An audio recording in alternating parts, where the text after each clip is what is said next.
Hello, this is Barry Anderson from the Trade Ideas Live Trading Room. It is Friday, May the 15th. This is the address to get into our room, and you can log in with your Facebook or your Twitter account. Well, it was actually a fairly exciting day in the room today for a Friday. The last couple of days, I really haven't had that many trades, but I had 4 today that I shared with the room. And let's go over them right now. First one was RVNC, and yesterday it was let's take a look at the daily on it. Actually, maybe we'll go to a 30-minute chart. And you see yesterday, you see how it just ripped up. Well, this is one I missed. And this came from the 30-minute opening range break. And I just saw it, but I kind of, hemmed and hawed a little bit on taking it. And it ran about $5. So today is another day. So when I saw it right here, let's see, right there, RVNC at $25.30 at 10 o'clock. So that's just, that was the opening range break. It took me a while to get into it because you see here it popped up and it came back down. The spread was bad. A bunch of a lot of things not going forward from I guess a classical technical trading setup because of the spread. And the volume wasn't too bad, but I was bound and determined to take it. Now, did I do a great job? No. I got in at $25.30. I exited some right here at 25.77 as it was going up. See how it got right to 25.90, and I thought it might get stuck at 26. And again, I'm really sorry for this jumping around. I'm looking to get another charting program actually soon, so I don't know why this is doing this. Anyway. So I decided to play it safe and take some out here at 25.77, and then as it was coming down, I took some more out at 25.60, and that was it for me. I really kind of lost sight of it a little bit. I probably should have taken some right around here because look at the top here, 26.81. Remember, I'm in at 25.30, so there's $1.60, and then up here. Now probably would have got rid of some here, but I mean this was just a tremendous one, still up at $2.90 as we speak. So I mean, I'm not going to complain too much. My goal was to find a way to get into it, and I made money in a fairly quick period of time. So it wasn't that bad, I guess. Shake Shack. Shake Shack had an incredible day yesterday. It was way up and then it was way down. So you see, and it's still all over the place. And there's a very difficult one to trade. It came also on here we go. The 69.75 at 1050, 69.75 at 1050. So it was right around here where we got the alert. Very difficult one to again trade because of the spread. It was all over the place. But right here at $70, the spread actually, and I use the term facetiously, I guess, it tightened to about 20 cents, which for Shake Shack wasn't too bad. So I think it was looking like bid 69.80, ask 70. And I decided to take a little bit just to see what would happen. And here it just popped right through. It got all the way up to here, 71.22. And I took some out right here at 71 very quickly, as you can see, and the balance here at 70.18 as it was starting to come down. And you can see how erratic this is. I mean, this is really a difficult one to day trade. If you're going to day trade this one, it has to be on very few shares, I think, and if you're going to put proper stops in anyway. The next two were kind of lucky, I'm going to say. Now, when I say lucky, I mean this is not typically the type of trade that I take. CBI, it popped up on my something that it's just sort of an aside screen that I have, or a side window that I have, and it's basically on high volume and a major pop in price. And I looked at this, and it probably on the 3-minute. Take a look on the 3-minute. Yeah, you see, so this is where I saw it. I saw it right here, and I said, called in the room, but there's no way I could call the actual buy that I made at 53.08. It was just too quick. I just basically said CBI pop or CBI going on volume. And I just made a decision that when it broke through the whole number quickly, I took the trade at 53.08 and was very proud of myself for getting out of it at 53.78. Look where it ended up. I mean, 56.73. So, but I've had experience in these, and these things can just turn on a dime too. And I had no idea what the news was. So this is, I think, obviously a reputable company. It's not like some fly-by-night, but nonetheless, I was just happy to take a very quick profit. Happy in retrospect, I guess. Certainly not happy at the time when I saw it keep going up. Now, here is one that was really exciting. I got to tell you, this one. Let me get back to the 5-minute candles. These are the ones you really kind of dream of, Now, JWN Nordstrom, this actually originally came on my run. And by the way, I'll go over the runs. They weren't fabulous today. They weren't bad, but they only had 3. You see, USAC, World, and JWN.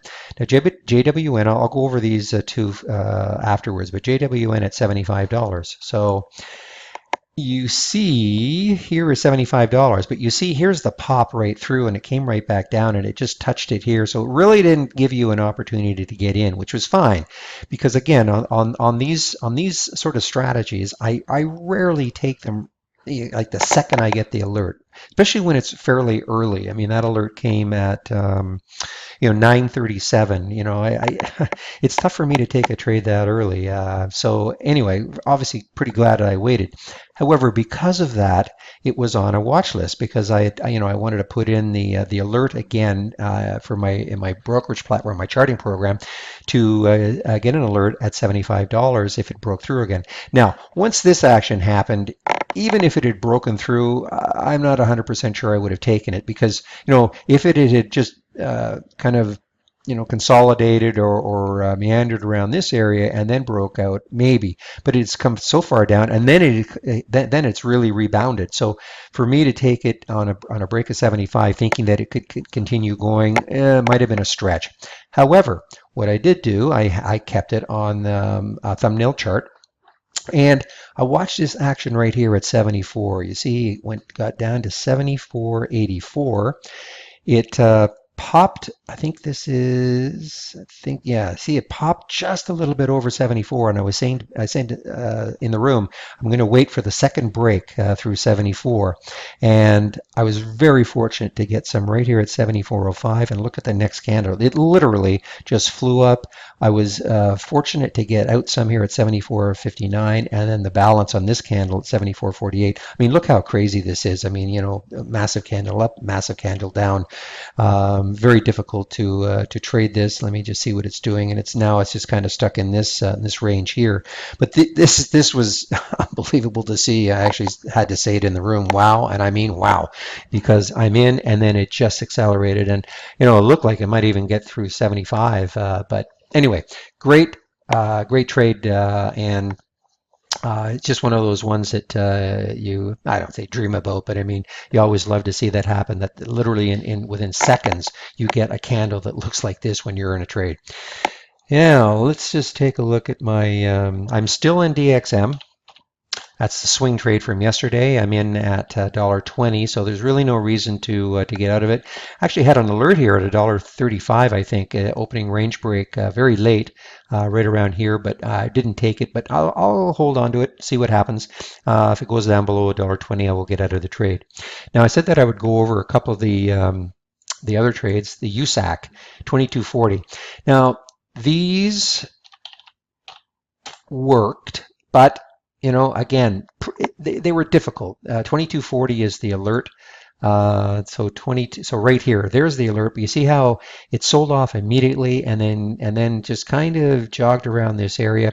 Now, I took my eye off this. I thought it was just going to be too I don't know, too whippy. I never thought it would settle down, but mistake on my part because right here I should have got in the 2250. I was alerted on it, but it's also possible I was doing something else and missed it. When I looked at it, it was already up here at 2281.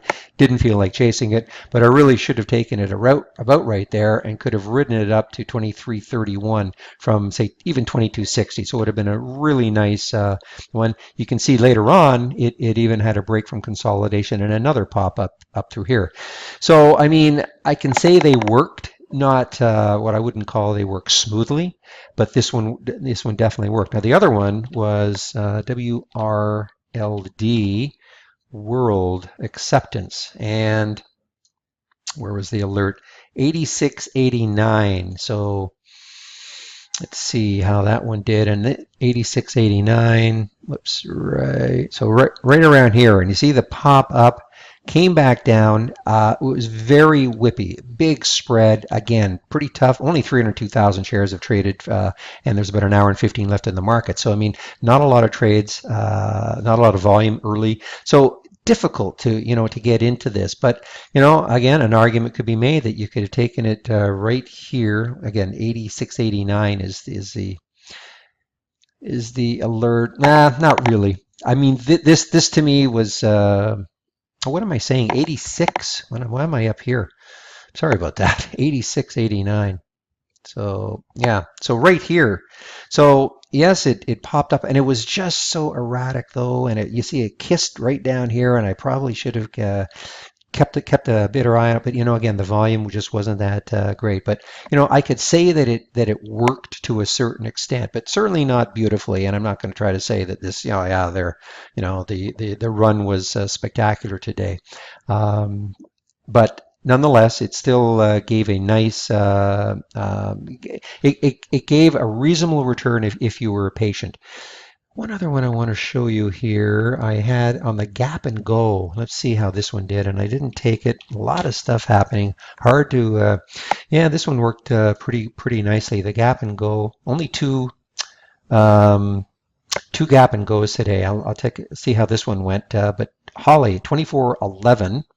Gap and go strategy. You can see it's still at 25, so it would have been, the alert would have been right here.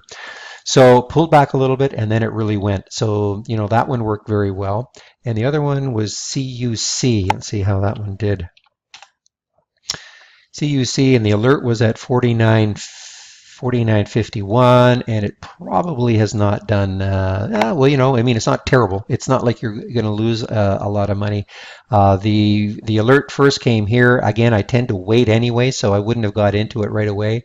I tend to wait for the second break, and would have been right around here. But I mean, no great shakes, but certainly you wouldn't get into trouble on that one.